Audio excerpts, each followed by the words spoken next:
여러분 이제 어느 공동체나 어느 이게 모임이나 또는 가정도 이게 그 안에 있는 이렇게 앞에서 이끌어가는 사람이 있습니다. 우리가 이런 사람들을 우리가 보스라고도 하고 리더라고도 합니다. 여러분 이제 보스와 리더의 차이가 있습니다. 물론 뭐 보스이든 또는 리더이든 어떤 사람은 존경을 받고 또 어떤 사람은 일을 잘해도 이제 욕을 먹는 경우가 있습니다. 여러분 이제 보스를 이제 영어죠. 보스가 영어인데 뜻이 두목입니다. 두목, 우두머리, 사장 이런 뜻입니다. 여러분 미국에서 보통 이제 사장을 보스라고 표현하는 보스. 친할 때 사장이라도 좀 친하게 가까운 표시로 보스라고 my boss 이렇게 표시해요. 그때는 당신은 나의 보스이고 나는 당신의 사원입니다. 이런 입장 차이를 분명하게 하면서 보스 이렇게 표현한다라는 것입니다. 이런 보스는 자신의 목표가 분명하고 이를 달성하기 위해서 아랫사람을 통제하고 명령을 내립니다. 여러분 이것이 꼭 나쁘다고는 할 수 없습니다. 그렇지만 이 보스 중에 잘못된 보스는 일방적으로만 이제 지시를 내리고 구성원들의 의견을 무시하는 또 그런 단점이 있는 것이죠. 반면에 우리가 이제 보스가 아니라 리더라고 할 때 리더는 이제 이 구성원들의 의견을 수렴하고 협력하여 이끌어가는 사람이다라는 겁니다. 그러니까 여러분 어떤 조직이든지 여러분 교회도 마찬가지지만 여러분 이게 잘못된 보스 또는 영향력 없는 리더가 되기보다는 적절한 보스형 리더가 필요하고 또 리더형 보스가 필요하다라는 것입니다. 여러분 우리가 진정한 리더라고 했을 때에는 일을 잘하는 것보다는 존경을 받는 사람이다라고 할 수 있는 것입니다. 여러분 리더라도 실패할 수 있고 넘어질 수 있습니다. 그럼에도 존경을 받을 수 있다라는 겁니다. 여러분 우리가 존경받는 리더는 단순하게 어떤 정교한 뛰어난 기술이나 성과로만 만들어지지 아니하고 함께하는 이들의 의견에 귀를 기울이고 또 어려움이 있을 때 함께 극복하면서 어떤 용기와 충성심을 가지고 팀을 이렇게 이끄는 그런 리더가 됐을 때 존경받는 리더라고 할 수 있겠습니다. 저는 이제 보스를 생각하면 이런 조직의 삼각형 구조에서 맨 꼭대기에 있는 사람, 그래서 지시하고 명령하는 거죠. 근데 리더라고 하는 것은 많은 구성원들 사이에 이렇게 동그라미 안에 있는 그 중심에 서 있는 사람, 이걸 우리가 리더라고 할 수 있는 것입니다. 보스는 위에서 이끌지만 리더는 구성원들 속에서 함께하며 이끈다라는 것입니다. 여러분 오늘날 우리 시대가 요구하는 우리 교회가 요구하는 리더십의 유형이 바로 서번트 리더십이라 해가지고 섬기명 리더를 지금 찾고 있습니다. 여러분 교회의 목사나 리더를 볼 때 여러분 우리가 적절한 보스형 리더가 필요한 것이고 또 그런 가운데서도 모든 사람들을 이끌어갈 수 있는 그런 존경받는 리더가 되어야 하는 것입니다. 여러분 우리는 어떤 조직에서도 여러분들은 그런 이런 조직에서 보스가 될 수도 있고 리더가 될 수도 있습니다. 그러나 오늘 우리가 그리스도인이라는 내가 성도라는 정체성을 가지고 살아갈 때 세상의 빛과 소금의 선한 삶을 역할을 하면서 또 교회 안에서는 하나님의 영가족으로서 우리가 서로 사랑하고 섬기며 살아가는 그런 사이라면 여러분 우리는 어떤 권력형 보스보다는 어떤 섬기는 존경받는 리더가 되는 것이 존경받는 어른이요 존경받는 직분자가 되는 것이 훨씬 더 유익할 것입니다. 여러분 우리가 구성원으로부터 존중을 받고 존중하는 그런 우리가 리더가 되어야 될 줄 믿습니다. 하나님은 오늘 이 땅에서 그의 백성들에게 그의 자녀들에게 이러한 존경과 존중을 받기에 합당하신 유일하신 하나님이시다라는 것입니다. 하나님은 오늘 우리에게 어떤 방식으로 존경을 받으시기 원하고 어떤 방식으로 우리가 하나님을 존중해야 하냐면 바로 찬송과 영광을 통해서 하나님 앞에 하나님을 존중히 여기는 것입니다. 우리가 히브리서 11장 6절 말씀에 보면 믿음이 없이는 하나님을 기쁘시게 하지 못하나니 하나님께 나아가는 자는 반드시 그가 계신 것과 또한 그가 자기를 찾는 자들에게 상 주시는 이심을 믿어야 할지니라. 여러분 하나님께서는 자기를 찾는 자들에게 상을 주시려고 원하신다는 겁니다. 자기를 찾는 자들에게 복을 주시며 하나님께서 함께 하시기를 원하시는데 믿음으로 하나님을 기쁘시게 하는 자에게 상을 준다라고 말합니다. 결국 하나님께서 존중받는다라는 것, 하나님께 영광을 돌린다라는 것은 하나님을 기쁘시게 하는 그런 삶을 의미하는 것입니다. 하나님 앞에, 정말로 하나님 앞에 기뻐하고 하나님 앞에 존경을 주는 그런 삶이 되어야 한다는 것입니다. 근데 여러분, 오늘 본문에 이 엘리와 그의 아들들 홈니와 비느하스는 하나님께서 그 가문을 축복하셔서 택하시고 제사장직을 주시면서 축복하셨지만 이 엘리의 아들들은 하나님을 존중하지 않았다라는 겁니다. 자기 아버지가 제사장이니까 성전 안에서의 특권 의식을 가지고 이 아나무인격으로 자기가 원하는데 자기 뜻대로 자랐다라는 겁니다. 그러면서 성전에 드려지는 예물을 자기가 취하기도 하고 성전에서 그 봉사하는 여인들을 취하여 동침하기도 하면서 그러면서 그렇게 부정한 자로 자라가게 됐다라는 겁니다. 하나님께서 그의 아들들의 이러한 타락을 가지고 그 자녀들의 타락의 책임을 그 아버지 엘리에게 물으셨다라는 겁니다. 29절 말씀에 보면 이렇게 말합니다. 너희는 어찌하여 내가 내 처소에서 명령한 내 재물과 예물을 밟으며 네 아들들을 나보다 더 중히 여겨 내 백성 이스라엘에 드리는 가장 좋은 것으로 너희들을 살찌게 하느냐라는 겁니다. 여러분, 이 아비의 죄악이 무엇입니까? 첫 번째로 내 재물과 예물을 밟으며 이는 여호와의 제사를 소홀히 여기면서 멸시하였다라는 뜻입니다. 오늘날로 말하면 우리가 예배를 소홀히 여기는 거예요. 우리가 예배를 무시하며 살아가는 그런 모습입니다. 둘째는 내 아들들을 나보다 더 중히 여겨. 엘리 제사장은요, 아들들의 타락을 방치하면서 그들의 죄악을 눈감아 주면서 하나님보다 이 아들들을 더 귀중하게 여겼다라는 겁니다. 세 번째는 가장 좋은 것으로 너희들을 살찌게 하느냐. 이 그들의 재물의 욕심을 부리면서 자기의 배를 불렸다라는 뜻입니다. 여러분, 구약의 제사장은요, 오직 하나님께서 허락하신 성읍에 거주하며 살아가면서 백성들이 드린 그런 11조와 또 희생 제물의 그 화목 제물의 그 제물을 가지고 그들의 양식이 되게 하셨다라는 거예요. 그런데 이들은 다른 방법으로 그들의 배를 채웠다라는 겁니다. 엘리는 제사장으로서의 직무를 무시하였고 아들들을 하나님보다 더 사랑하였다라는 겁니다. 이로 인하여서 하나님께서는 엘리의 그 조상으로부터 제사장 가문으로 이끄시는 그 약속하셨던 그 직무를 이제는 빼앗아서 엘리와 그 후손이 비참하게 멸망을 당할 것이다 라고 말씀하시는 겁니다. 그래서 여러분, 이 가문이 어떻게 멸망한 줄 아십니까? 이 엘리의 두 아들 홈니와 비느하스는 나중에 블레셋과의 전투 가운데 한날에 같이 목숨을 잃게 되어집니다. 또 성전에 있던 이 아버지는 자기 두 아들이 죽었다라는 소식과 하나님의 법궤를 빼앗겼다라는 이 소식을 듣고 의자에서 넘어져 자빠져가지고 목이 부러져서 죽게 되었다라고 성경은 말씀하고 있습니다. 사랑하는 여러분, 적어도 오늘 우리가 이러한 불의한 삶으로 인하여 하나님 앞에 부정한 자로 삶으로 인하여서 불의한 인생의 결과를 맞지 않아야 한다는 겁니다. 이렇게도 몰락할 수 있구나. 이렇게도 하나님께서 하나님 앞에 징계를 받을 수 있구나. 이런 말씀을 보면서 우리가 경각심을 가지고 오늘 이 땅에서 우리가 믿음 생활을 해야 하는 것입니다. 오늘 말씀 가운데 우리에게 주시는 교훈을 세 가지로 살펴보면서 우리가 엘리와 같은 불의한 삶을 버리고 하나님을 존중히 여기며 또 하나님으로부터 존귀 여김을 받는 삶을 살아가시기를 주님의 이름으로 축복합니다.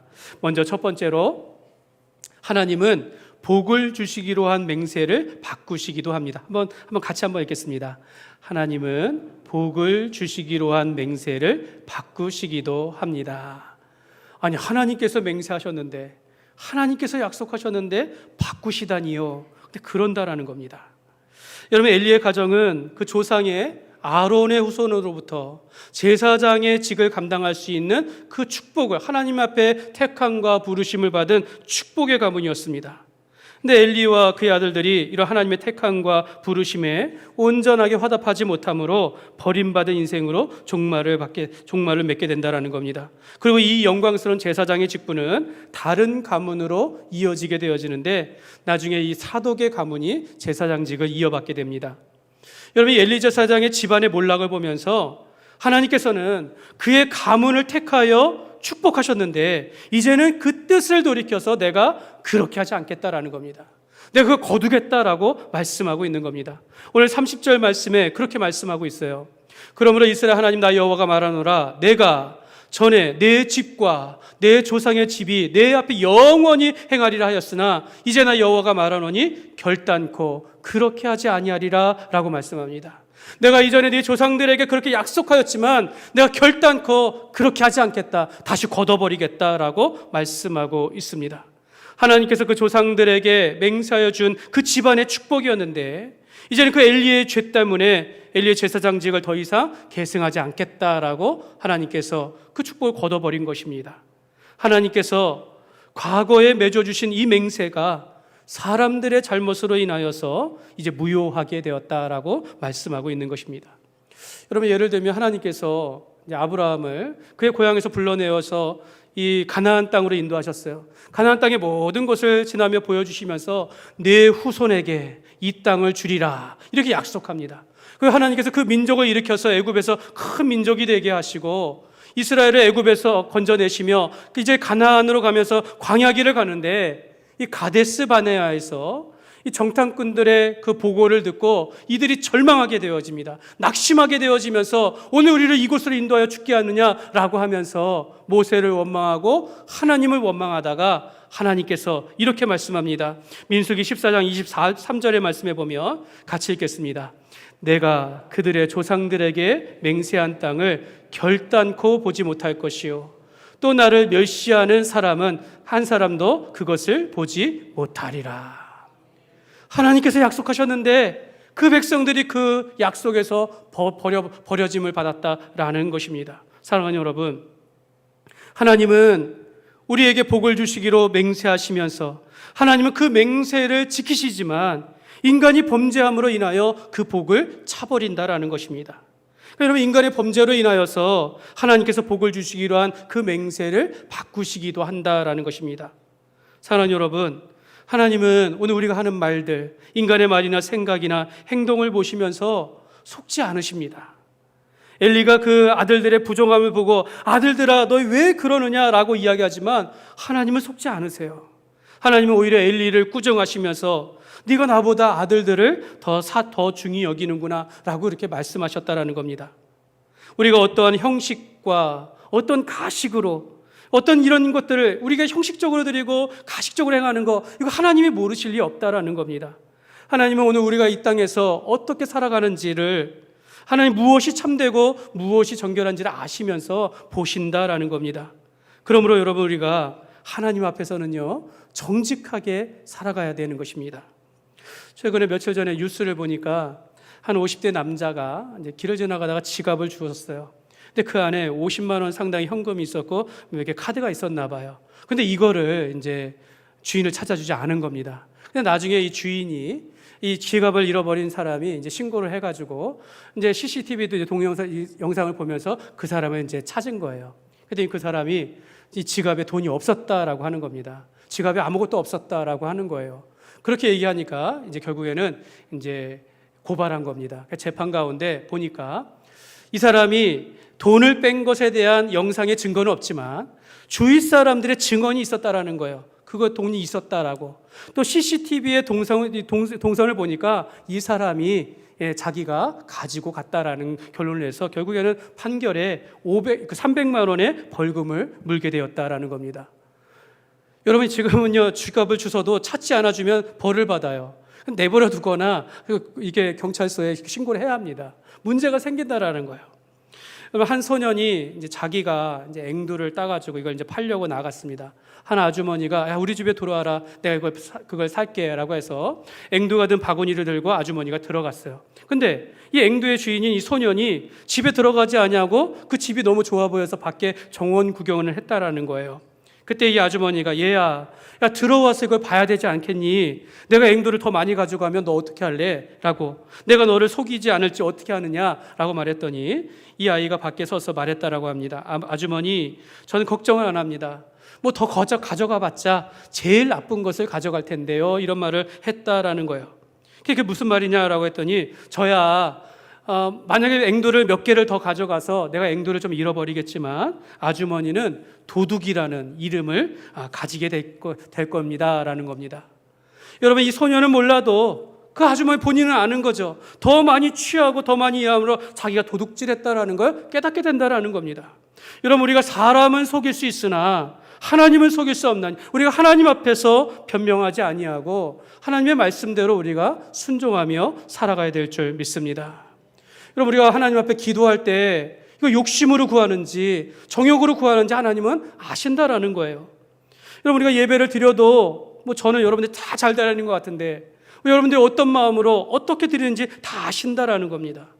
여러분, 하나님은 속지 않으십니다. 다만 침묵하실 뿐. 하나님은 우리 모든 상황들을 다 아신다라는 거예요.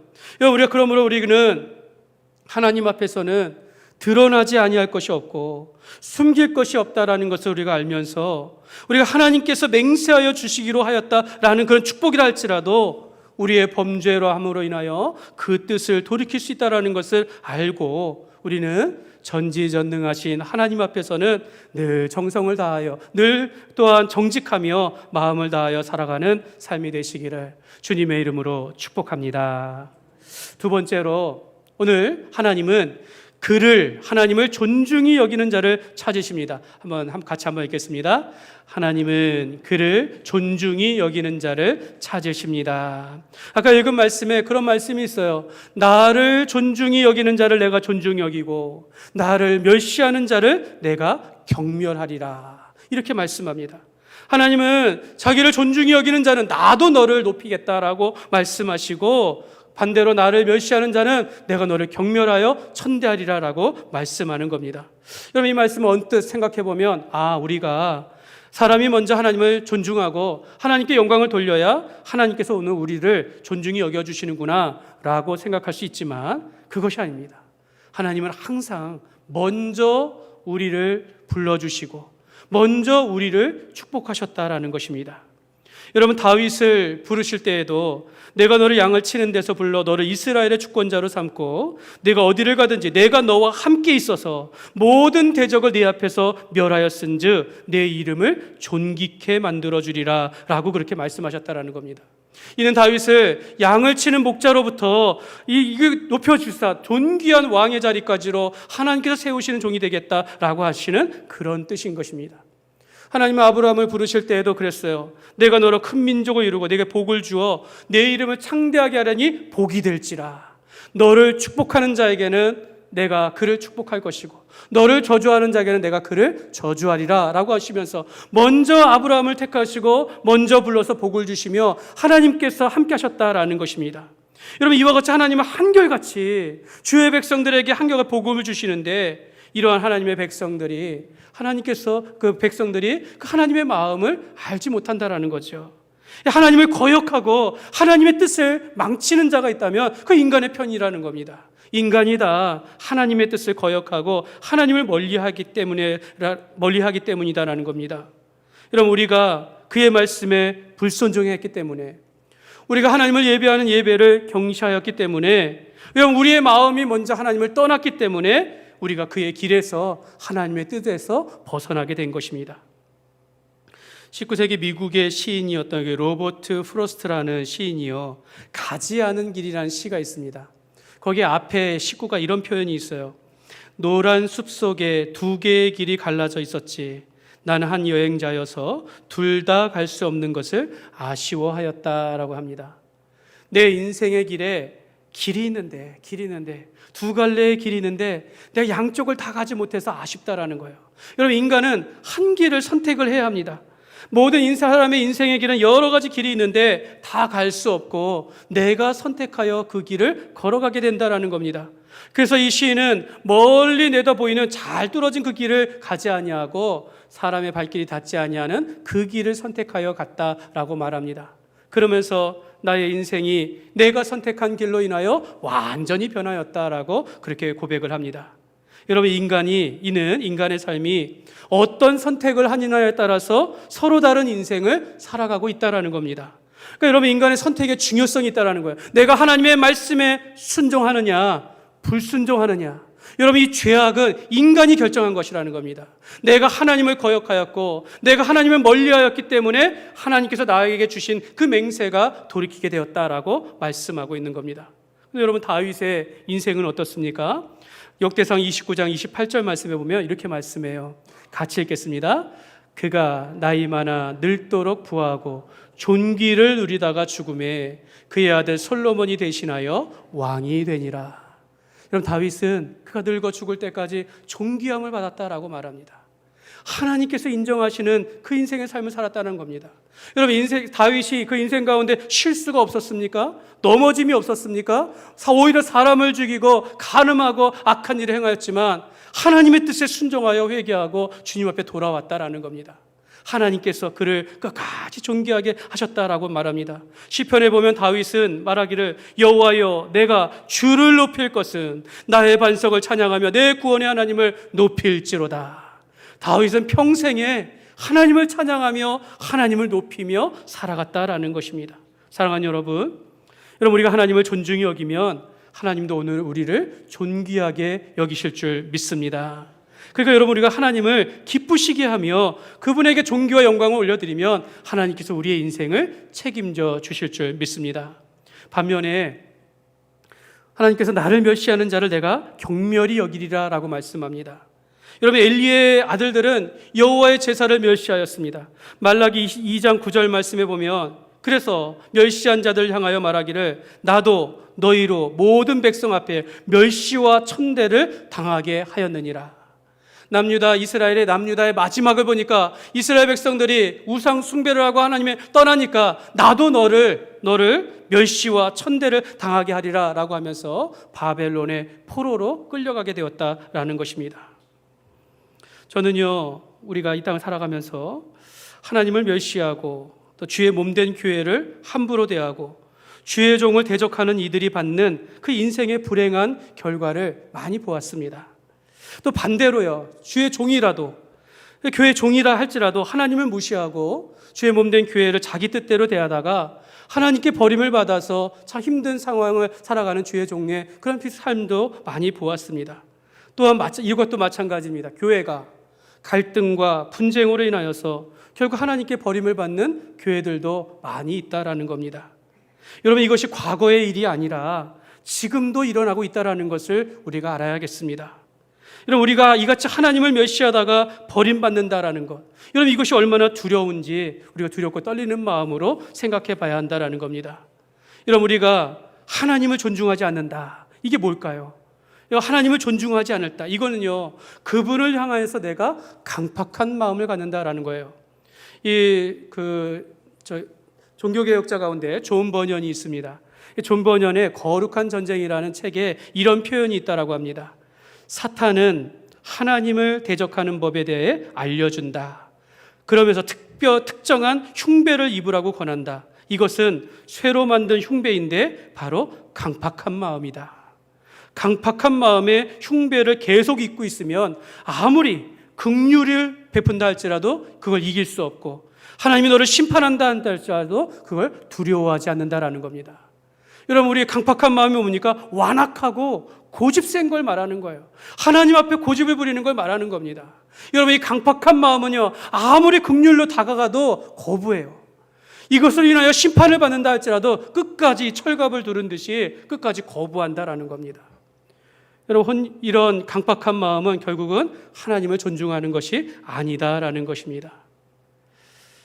홈리와 비느하스처럼 하나님의 제사를 멸시하거나 설명을 다 드리지 않지만 이 고라와 또 다단과 말라기에 등장하는 제사장들처럼 예배를 멸시하고 하나님을 멀리하다가 그 대가로 하나님 앞에 멸시와 천대를 받고 버림받는 인생이 된다라는 겁니다.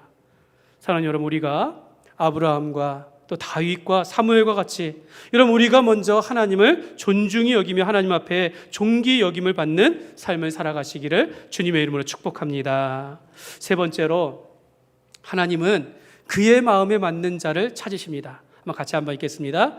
하나님은 그의 마음에 맞는 자를 찾으십니다. 여러분, 35절 말씀에 보면 이렇게 말합니다.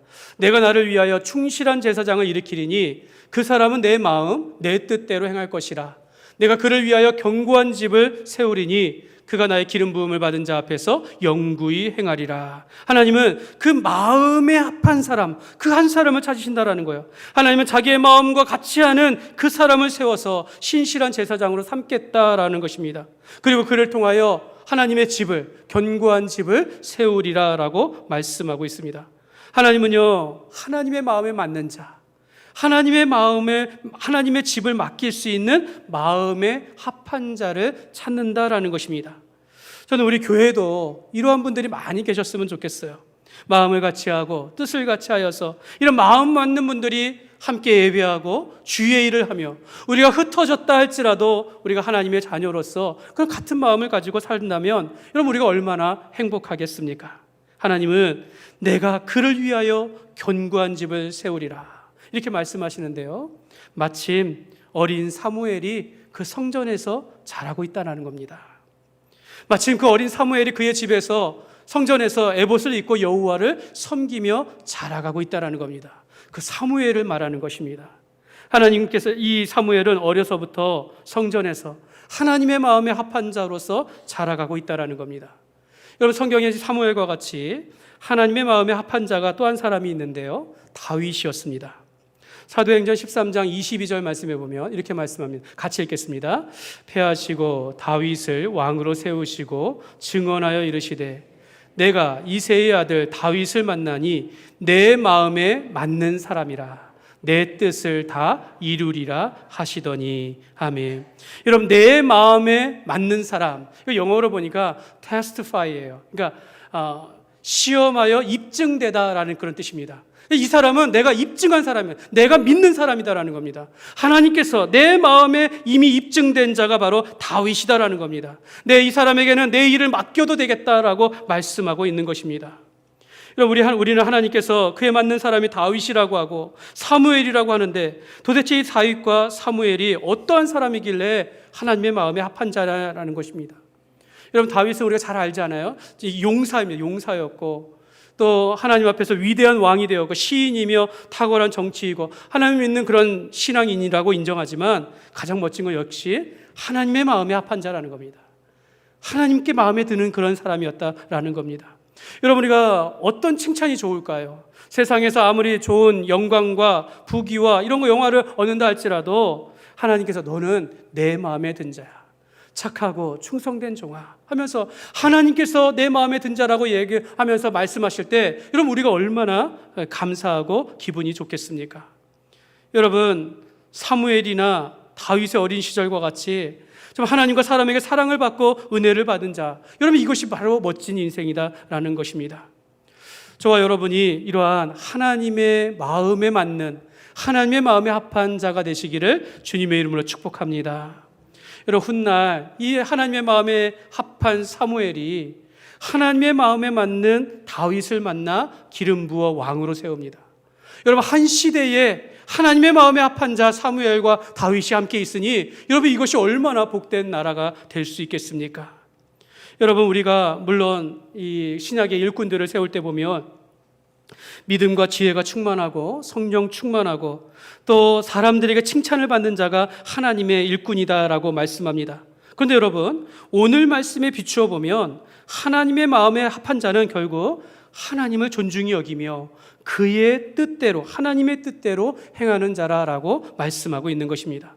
그러니까 자기 소견에 자기 원하는 대로 행하는 것이 아니라 주님의 뜻을 존중하며 주님의 뜻을 따르는 자가 바로 하나님의 마음에 합한 자라라는 것입니다. 이런 사람에게는 하나님의 일을 맡겨도 되겠다. 이런 사람에게는 내가 같이 일을 해도 좋겠다. 이 사람을 말하는 것입니다. 사랑하는 여러분, 하나님의 마음에 합한 그런 성도는요, 하나님과 함께 그 길을 걷는다는 겁니다. 하나님께서 함께 하시는 가리키는 그 길을 따라서 우리가 걷는 것입니다. 그러므로 우리가 하나님의 마음에 합한 자가 되어서 하나님의 뜻을 받들어 하나님을 기쁘시게 하는 삶이 되시기를 주님의 이름으로 축복합니다.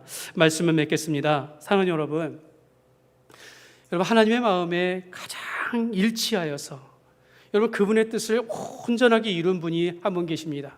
그분은 바로 예수님이십니다.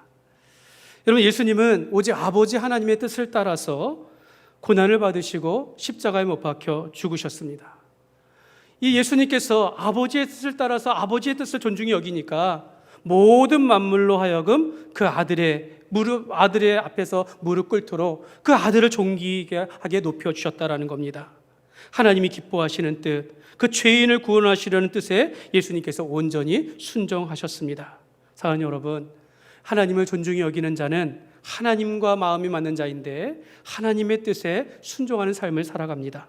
그러므로 오늘 우리는 하나님의 마음에 들고 하나님이 기뻐하시는 삶을 살아가면서 하나님을 존중히 여기며 그 안에서 우리가 복을 누리며 행복한 삶을 살아가시기를 주님의 이름으로 축원합니다.